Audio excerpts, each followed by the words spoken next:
How's it going, everybody? This is Pristine Paper back again for another video. And today I'm going to be going through my entire Al Horford collection and why I collect him so heavily.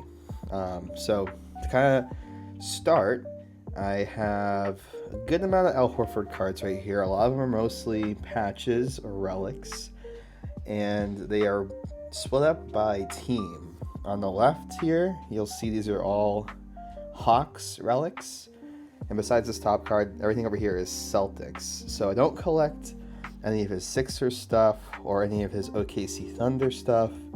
Those are just years that I choose to forget from his career when he left the Celtics, and now he came back, and now the news has come out that he will be signing with the Warriors in free agency this year. So he's officially gone again.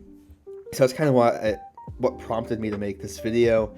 And to kind of get into why I collect Al Horford so heavily is just because he was the real first piece that kind of kicked off this whole rebuild back in summer of 2016. We signed him in free agency from the Hawks, coming off of an All-Star appearance, and he had this leadership role right away. Everyone was drawn to him on the team. They all respected him. They all saw him as a leader, and from the fan side, I can say I got that feeling as well. After a couple years of some subpar Celtics basketball with Jared Sullinger and Brandon Bass and some of those pretty abysmal teams, having Isaiah Thomas come, and then signing Jay Crowder, Avery Bradley started stepping up, and then signing Al Horford was a big piece, I think, as well. So that's like the main reason what started me collecting him. And then over the years, I just loved his tenacity, his game in general, and as he's aged like a fine wine, kind of converting over to being a 3-point shooter as well. And he's just really extended his career, with that 3-point shot. So I'm a big fan of that, and a big fan of his attitude. When they signed KP and Drew, the team, or I guess the starting 5 or 6 guys kind of came together because one of them would have to come off the bench, and Al Horford was very quick to offer himself to come off the bench. So that just kind of shows what kind of person he is. And then one more last, I guess, reason I'm a big fan of him is he is my fiance's favorite player. Big Al Horford. Yeah, Layla loves him. So that was always kind of a nice connection when we watched games together. We both cheer on Al Horford, and that's kind of what sparked it all in terms of collecting as well. So here we go. That's kind of my little summary of why I collect Al.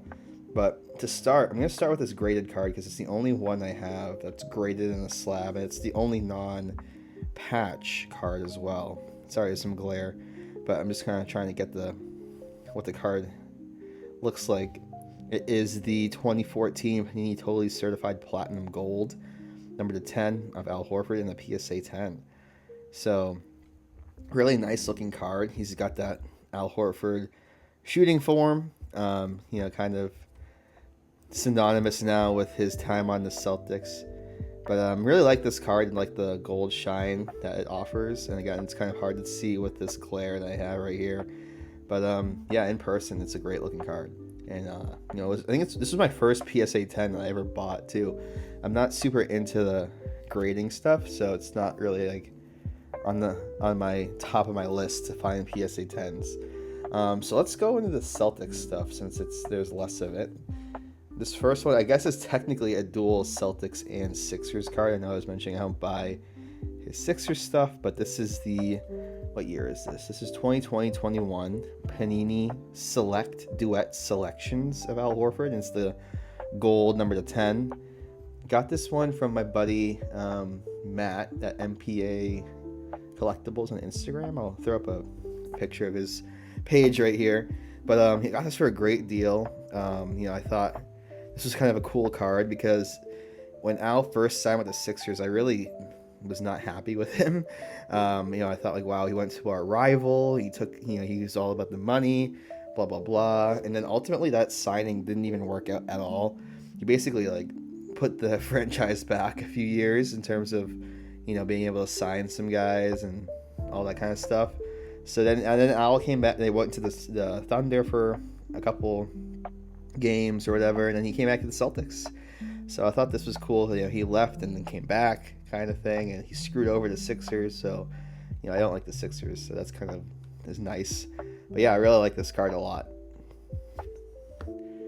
Next up, I got this one from my buddy Caleb on Instagram. I'll put his page on the screen here. But this is a 2021-22 Panini Immaculate Collection. And this is the, Immaculate Collection memorabilia. It's the gold number to 10. And this is a piece of the Vista print patch. So if you can kind of see right there, it's a different color jersey, but it says Vista print. That's what this is. It's the last part of Vista. So that's really nice. This was my first sponsor patch that I ever had in my collection. I have a few now. But I really like this one a lot. It's just a really nice, I love Immaculate Collection. It's a really nice looking card with the foil, and it kind of looks like it says Al backwards in a way. So I thought it was kind of a neat little aspect of it. All right, this is a pretty nice one. Probably my nicest Celtics one, I would say. This is from 2017-18 Panini National Treasures Colossal Materials Prime number to 24 of Al Horford, of course.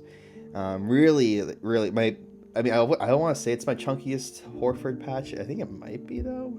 I mean, this is definitely a nice chunky piece of, I want to say it's a part of the 2, but I'm not entirely sure. However, I love these Adidas era jerseys. You can it has everything is not, screen printed. It's you can see the mesh on the number, but really nice card. I mean, I remember I got this one earlier this year, and I just love it. I had to have it. There's another copy I saw on eBay a while ago that was listed for $88,000, which is just ridiculous, but happy I was able to finally grab one of those for a good price. And I got this one from the same seller as well. I don't know if it's the same year. No, yeah, it is. 2017-18 Panini National Treasures Game Gear Prime number 25 of Al Horford. And this is obviously a trim piece, which is, it's eh. And this is a nice chunky piece, I think, from the Celtics chest plate. So really nice card. I like this one a lot as well. I think the all-white uniform goes nicely with the card itself in terms of the background being white. And yeah, everything's game worn, of course. So really happy to have this. I know he probably played the most years with the Celtics. I'm not sure. I'll have to check that out because I know he played a lot of years with the Hawks too, of course. But I surprisingly just don't have a lot of Horford Celtics stuff. I think a lot of it gets kind of bought up by other collectors maybe, or just held.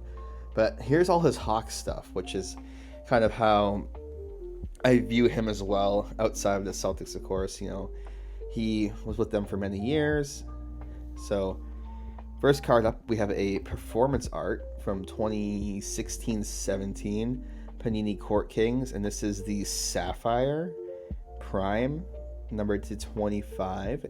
And what's great about this is it's game dated, actually. So this was worn on April 16th, 2016, and I believe this is also worn in a playoff series. This is a playoff series, if I'm not remembering correctly, because you can see they're playing against the Celtics, and this was a playoff game. Now that I can definitely say that.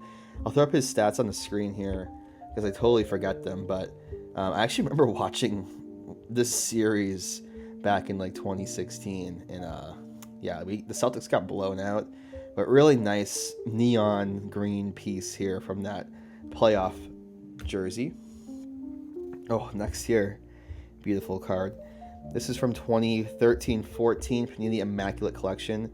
This is the Immaculate numbers, number to 15 of Al Horford, of course. Really like this one. Massive patch window.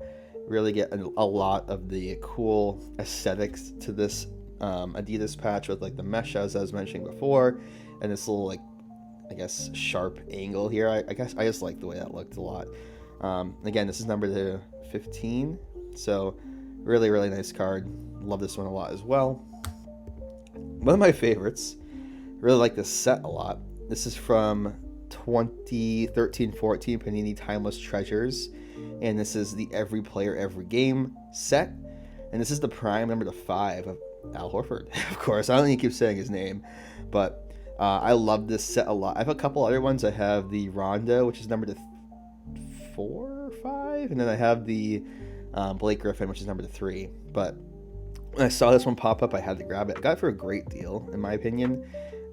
Just a nice big patch window and the big chunky patch. I just like the overall design and aesthetic of this card a lot. So happy to have gotten that one. This one here I got for like $12. This is from 2015-16 Panini Noir. And this is just the, I want to say it's the Jumbo? I don't remember exactly if this is the Jumbo or not. I'll have to put up my correction on the screen if I'm wrong. But this is a really nice one from the nameplate on the back of the jersey. The neon lettering. These jerseys were kind of infamous. A lot of people didn't like them. I didn't really either at the time, but just kind of looking back, they're kind of nostalgic for me now. And you kind of have that like you have the gray and then the black triangular pattern as well. Just a really interesting overall jersey. And like I said, I got this for like $12. Number to 49. So no brainer pickup. This one I just got in yesterday, which kind of sparked this video. This is the 2024-25 Panini Silhouette Dual Materials Gold or Hollow Gold number 10 of Al Horford. Now, if you know anything about this set, you know it's a patch relic dump. Looking at this patch here, kind of like nothing special, typical Hawks patch. But you look up here, and it's actually the laundry tag, or piece of the laundry tag from a warm-up shirt from the 2016 NBA All-Star Game in Toronto. So that's what this is showing here. It says Toronto, and it says 2016 there, and there's the part of the Raptors logo on the All-Star star. So I had to pick this one up. It's super unique, and you just don't see a lot of unique Al Horford stuff out there a lot. And I had some interesting things to say about this set. My opinions changed now, and I really appreciate it, especially now that I have this card in my collection. It's just an amazing card. I like the way the foil dances in the light, and I just don't have can't say enough good things about this one. So super happy to have that. Came from Australia. Next up, we have this 2015-16, Panini Black Gold Pick and Roll Prime number 25 of Jeff Teague and Al Horford. First of all, I love these cards. They're acetate, and there's like a shadow box design. It's hard to tell on camera, but in person you can tell. And the foil on this is just super shiny. I love it. And again, you have those neon green pieces, which are synonymous in my mind with the Atlanta Hawks. And having Jeff Teague on here is pretty fun as well. He's a fun player, and fun player post career as well with his podcast. So happy to have that one. We got 3 more here. Another Jeff Teague and Al Horford duel. This one is the Panini Gold Standard 2015-16 Panini Gold Standard Golden Pairs Prime to 25. This literally was like $6, so I had to pick it up. They're 2 trim pieces, not the most desirable again, but game worn Prime Al Horford, Jeff Teague for $6. No brainer, despite the pieces not being that great. This one, pretty crazy. This is a 2011-2012 Panini Gold Standard Bullion Brand number 2. So, game worn. This was a card I had on my watch list for like 2 years, and it was being sold on eBay by a pawn shop. It wasn't even like a card seller, and it was on eBay for a decent price.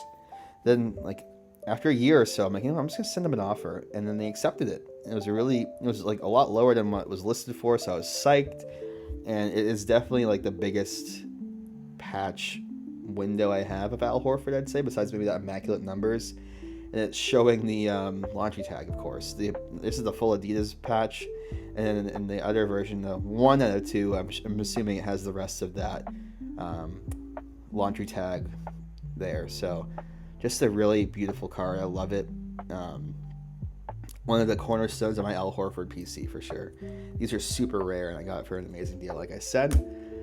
And the last one here, definitely not least. This is another black gold. This is from 2015-16 as well.